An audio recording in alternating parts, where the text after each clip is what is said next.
Let's get right into it. Number 1. When tears hit out of nowhere, you're sitting there, maybe scrolling through your phone or just zoning out, and suddenly tears. No sad movie, no breakup, no obvious trigger. It's like your emotions have a mind of their own, and they've decided to hit the cry now button for no reason at all. This is one of the most confusing things depressions can do. You might find yourself crying over a sandwich falling apart, or because a commercial with a puppy came on, or sometimes for absolutely nothing.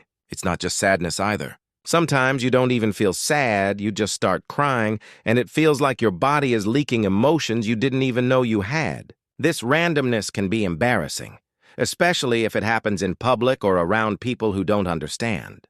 You might wonder, am I losing it? Why am I like this? But the truth is, depression messes with your brain's ability to regulate emotions. The amygdala, the part of your brain that processes feelings, can go into overdrive, and low serotonin levels make it even harder to keep things in check. So if you've ever cried for no reason, you're not alone. Number 2. Why even showering feels impossible? Most people don't think twice about taking a shower. But when you're dealing with depression, even the simplest tasks can feel like climbing a mountain. You might find yourself standing in the bathroom, staring at the faucet, completely overwhelmed by the idea of turning on the water, undressing, and going through the motions. It's not that you've forgotten how to shower. It's that every step feels exhausting, pointless, or strangely complicated. Depression can drain your motivation and energy, making basic self-care feel like a puzzle you just can't solve. Sometimes you might get in the shower and just stand there, lost in thought, unsure if you've already washed your hair or if you've been standing under the water for 5 minutes or 20. The whole process can feel surreal, like you're watching yourself from the outside. And when you finally finish, you might not even feel refreshed, just tired. This isn't laziness or a lack of hygiene. It's a real symptom of depression. When your brain is weighed down by sadness and fatigue, even the smallest routines can become overwhelming obstacles. Number 3, the bizarre ways depression messes with food. Depression has a strange way of turning your relationship with food upside down. One day, you might have zero appetite, food looks unappealing, and even the thought of chewing feels exhausting. You skip meals, not out of choice, but because eating seems like too much effort. Then, out of nowhere, you might find yourself devouring an entire pizza at midnight or inhaling snacks you don't even like. It's a roller coaster.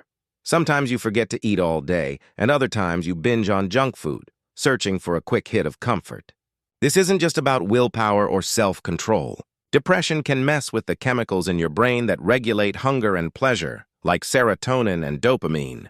Low levels can kill your appetite, while your body might crave sugar and carbs to temporarily boost your mood. The result? Guilt, confusion, and a sense that you can't trust your own body. You might feel embarrassed about your eating habits or worry that others will judge you. But these food swings are a common, real part of depression. And you're not alone in experiencing them. Number 4. Why answering a text feels like climbing a mountain. It's just a text message. How hard can it be to reply? But when you're living with depression, even the smallest social interactions can feel overwhelming. You see a notification pop up on your phone, and suddenly your mind is racing. What should I say? Will I sound weird? Do they even want to hear from me? The pressure builds until the idea of responding feels impossible, so you put it off. Minutes turn into hours, hours into days, and soon you're dodging messages from friends and family, feeling guilty for not replying but too anxious to break the silence. This isn't about being rude or not caring. It's about the mental exhaustion and self-doubt that depression brings.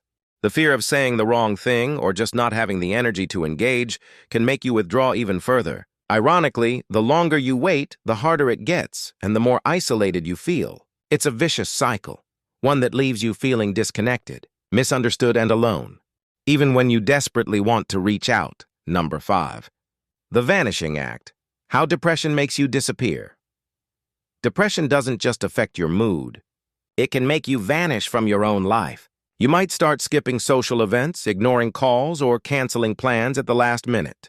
Activities you once enjoyed, meeting friends, going out, even just chatting online, suddenly feel exhausting or pointless. It's not that you don't care about the people in your life. It's that the energy it takes to show up feels impossible to find. Sometimes you might even ghost your closest friends. Not because you want to hurt them, but because you can't explain what's happening inside your head. The world keeps moving, but you feel stuck, watching from the sidelines as life passes by. This withdrawal isn't about being antisocial or unfriendly. It's a symptom of depression's heavy weight.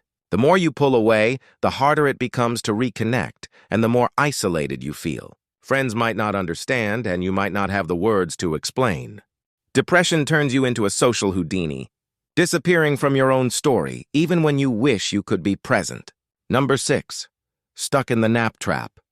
You tell yourself it's just a quick nap to recharge. But with depression, naps can become a never-ending cycle. You lie down hoping to feel better, but instead you wake up groggy, disoriented, and somehow even more tired than before. It's as if your bed has become a black hole, sucking away hours of your day and leaving you with less energy, not more. Sometimes you nap because you're genuinely exhausted. Other times, it's just a way to escape the heaviness in your mind. The problem is, these naps rarely bring real rest. Instead, they disrupt your sleep schedule, making it harder to fall asleep at night and easier to feel tired during the day. You might start to feel guilty about all the time lost, but the urge to nap keeps coming back. It's a frustrating loop, one that's hard to break, especially when depression convinces you that sleep is the only relief. But the truth is, these endless naps are just another way depression keeps you stuck, making it harder to find the energy to live your life. Number 7. The nighttime battle. Can't sleep. Can't wake up. Night falls, and suddenly your mind is wide awake, replaying every awkward moment, every regret, every worry about tomorrow. You toss and turn, staring at the ceiling, wishing you could just drift off like everyone else. But sleep doesn't come easily. Or maybe it's the opposite. You sleep for 12 hours straight, yet wake up feeling like you haven't rested at all. Depression turns sleep into a paradox. Sometimes you can't get enough, sometimes you can't get any, and sometimes it's both in the same week. The chemicals in your brain that regulate sleep and mood, like serotonin and melatonin, get thrown out of balance, making restful sleep feel impossible. You might find yourself napping during the day just to cope, only to lie awake at night, trapped in a cycle that leaves you exhausted and frustrated. It's not laziness or lack of discipline. It's a real physical symptom of depression. The result is a constant battle with your own body, where rest never feels truly restorative, and every morning feels like